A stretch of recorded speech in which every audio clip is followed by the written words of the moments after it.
So the real SPROMETHEUS on YouTube actually made a video on the no bloom, or the single pour technique as we call it. And he seemed to have some issues that I thought I would make a reaction video and show him how to better recreate the technique. So let's get right into it. If you guys are new here, my name is Vincent and I'm the head roaster for Tales Coffee.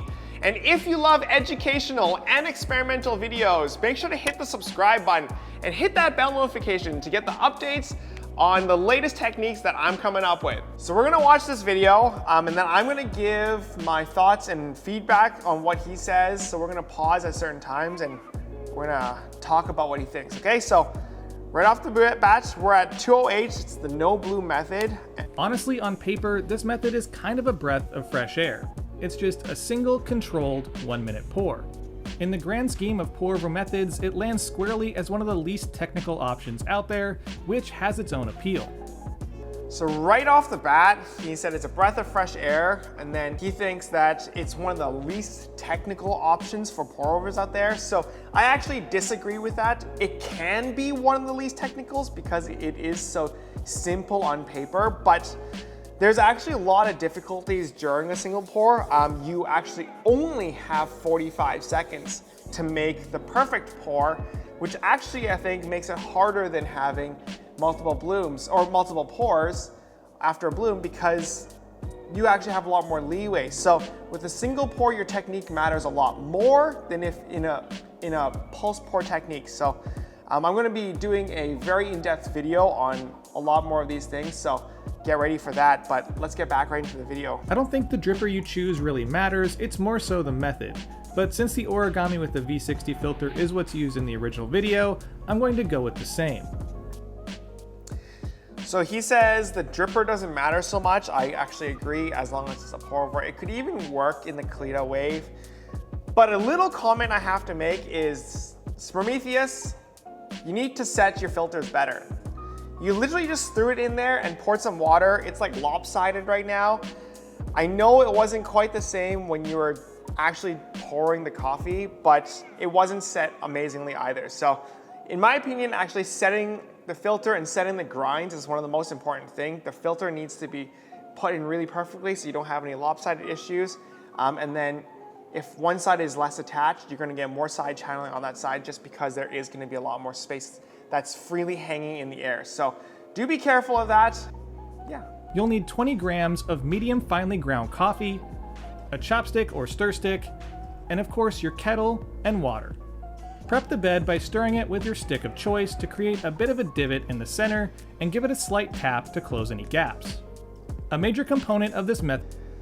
So when he was setting the grinds, he actually just stirred it, so it was kind of like, I'm going to stir it, and then creates the divot. So when I stir, I actually stir with a very clear intent. The intent is to actually break up all the clumps and the grinds so that there's no static between anything. This way, when you're pouring, you're gonna have a lot more even distribution of the water pressure. So make sure you stir pretty strongly, break all the clumps, and then you do the little tap. Now, tapping is a very interesting thing.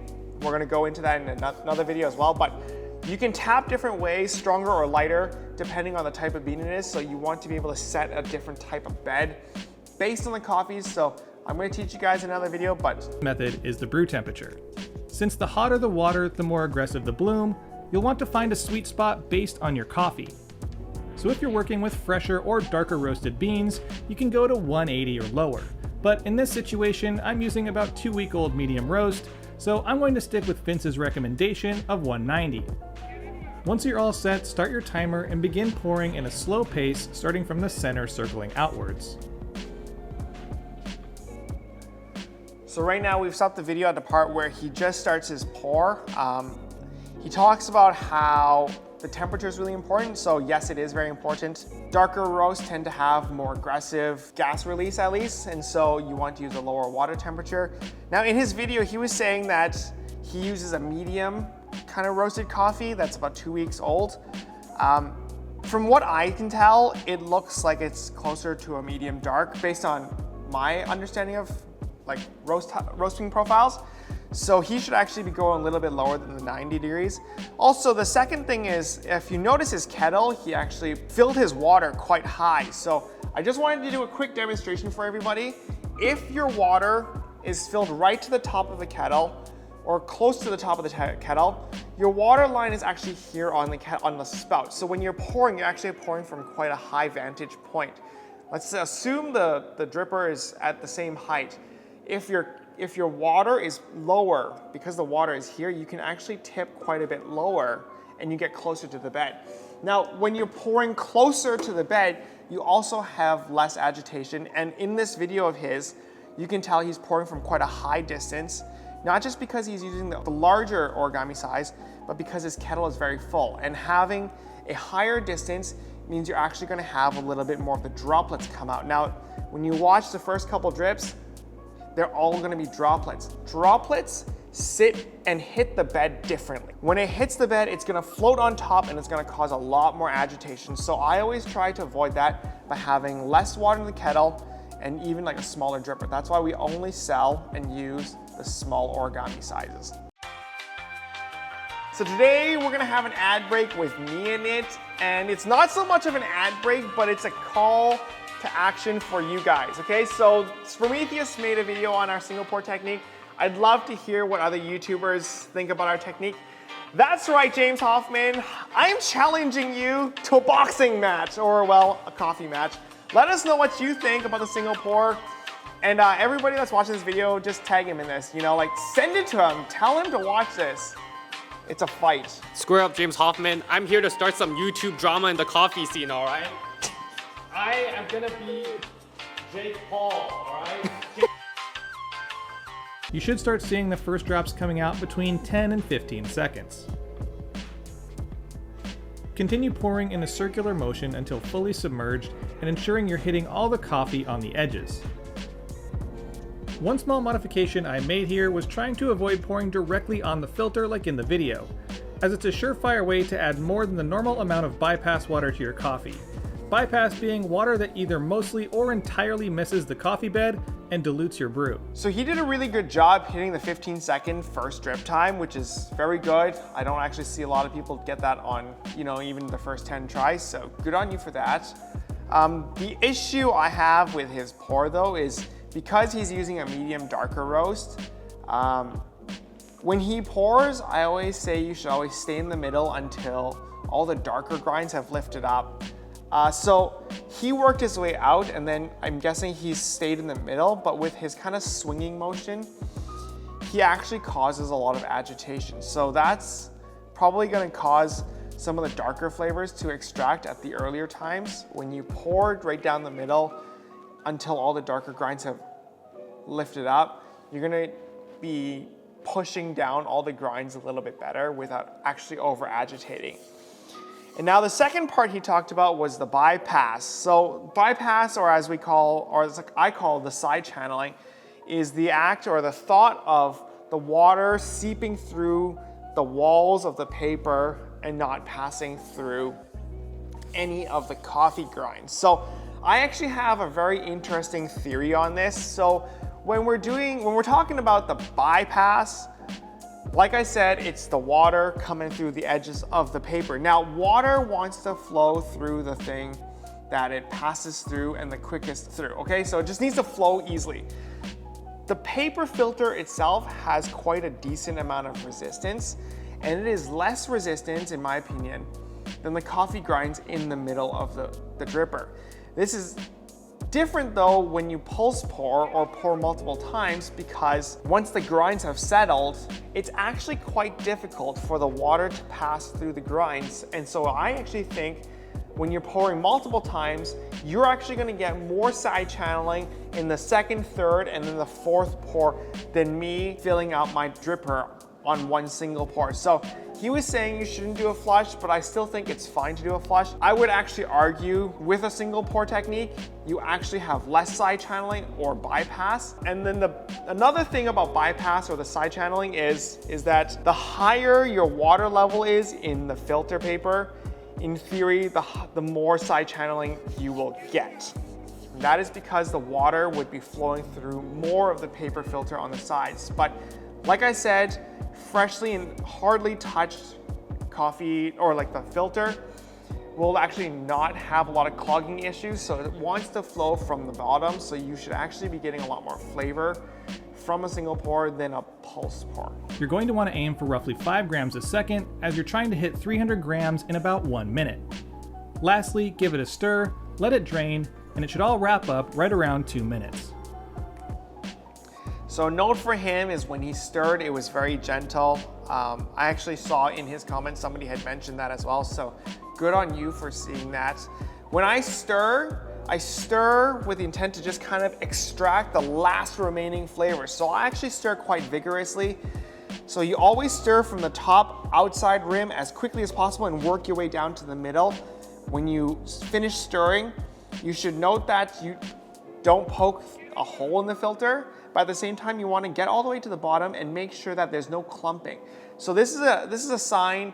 If it clumps and it's starting to sink to the bottom, you probably poured in a way that over agitated your coffee. So you want to avoid that. So when you stir, it just tells you if you poured with too much agitation. I tried this method on a variety of different coffees using quite a few different brew temperatures just to see how it performed, and I got some pretty interesting results.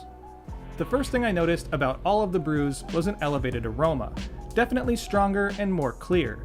I can't say whether I give credit for all of that to the method, because I think it's also related to the lower brew temperature, since smelling hotter coffee tends to tone down the aroma. A few of my brews with 2-week-old medium roasted coffee resulted in hollow cups with bitter and astringent finishes, which are often telltale signs of over-extraction, but could also be the presence of CO2. He talks about how there's more aromas and everything. It's because in the single pour, you're gonna get that thick cream at the top, or the crema as what you would call it. In my imagination, or thoughts at least, it actually holds a lot of the aroma and smells from leaking during the pour, which is why when you're brewing it, you're gonna be extracting a lot more flavors. And then he was saying that there's more bitters and it can be a little bit more hollow. So a quick note, we're at 4 minutes and 39 seconds right now on the video. You're gonna see when he's pouring, he actually has quite some large bubbles on the upper left side. And so those bubbles are kind of like when you're pouring a beer and you have big beer foam bubbles. Now those foam bubbles are actually very bitter. We call them crab bubbles for beers. And it's actually the same for coffee. So there are 2 reasons for this. There's too many gases being released at once. So that could attribute to the height at which he's pouring from, and the type of beans, or the water temperature, and then the type of beans he's using. So if you look at the coffee right now, it's actually darker than what I would say is a medium roast. So I would actually be using a lower water temperature, probably closer to the 86 or the 85. You'd be able to avoid that. And he's pouring a bit fast. You can see he worked his way out very unevenly. If you were to pour directly from the middle, you wouldn't actually have any of the darker grinds right in the middle. So you do want to avoid that. You want to be a lot more careful when you're pouring directly in the middle and staying in the middle for the single pours. You want to stay in the middle until all the darker grinds have floated to the top, and then you can work your way out. When you do the flush, that's when you stir, and that's how you're going to have the best flavors. So oddly enough, some of the brews in the same roast date range didn't have that bitterness, and were overall pretty decent, but they tended to lack that flavor density or complexity that I would get from a bloomed batch of the same coffee. So that leads me to believe that the CO2 release could also be a factor in inconsistent extraction. Part of me expected there to be a fair amount of under extraction due to its super short brew time coupled with lower than usual temps, but I was surprised to find mid 20% extractions on every coffee I tested. So he was saying that he's surprised that there's a high extraction rate, higher than expected extraction rate, like the mid 25, like 20%. So for the single pour, because we are using a medium fine grind, you're actually going to get a lot more extraction. When you do pulse pours, a lot of the flavors I think do actually leave through the gases, and so sometimes you're going to miss that. But he was also saying that he was missing he was feeling that some of the coffees are a little bit more hollow and lacked the density.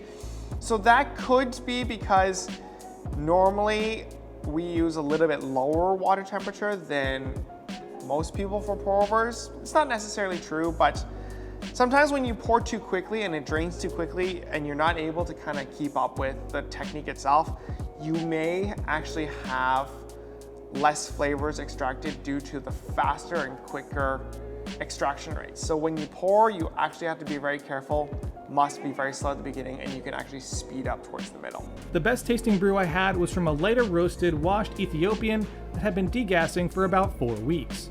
The resulting cup was flavorful and juicy, and was far and away the best, but also the oldest roast of all my tests. So that outcome kind of circles back to the whole idea that the amount of CO2 in the bean can actually impart that bitterness into the coffee itself.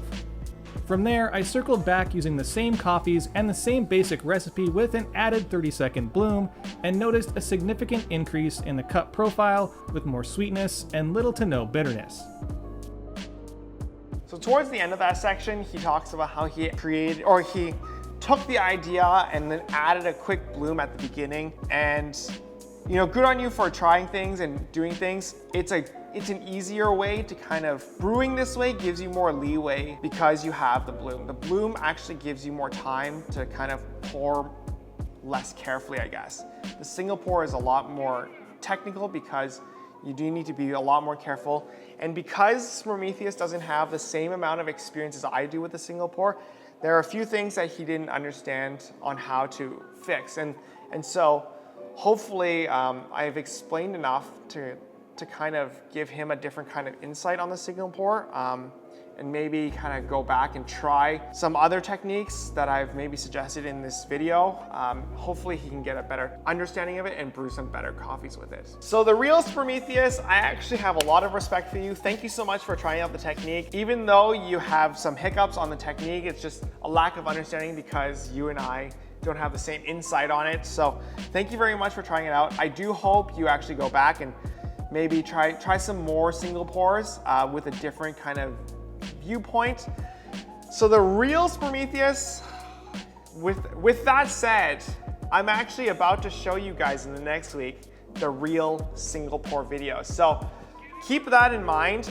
We're gonna have a huge and kind of long formatted version of this before we work into producing even more in-depth for each section and each part of the single pour. So I'm excited for the next half of the year because there's going to be a lot of content coming out on the single pour, and a lot of it's actually going to be theories of coffee and how I see coffee being extracted, how the bypass, how we should set the grinds, how we should imagine the coffees. So brewing coffees, keep that in mind, is a lot of imagination. It's about how you imagine your water flowing with the coffee beans to extract your flavors. So keep experimenting, guys. Let me know in the comments what you guys think about this. And if you guys like this video and if it helped you out, please hit me a thumbs up. Really helps out a lot. And catch you guys in the next one. Bye.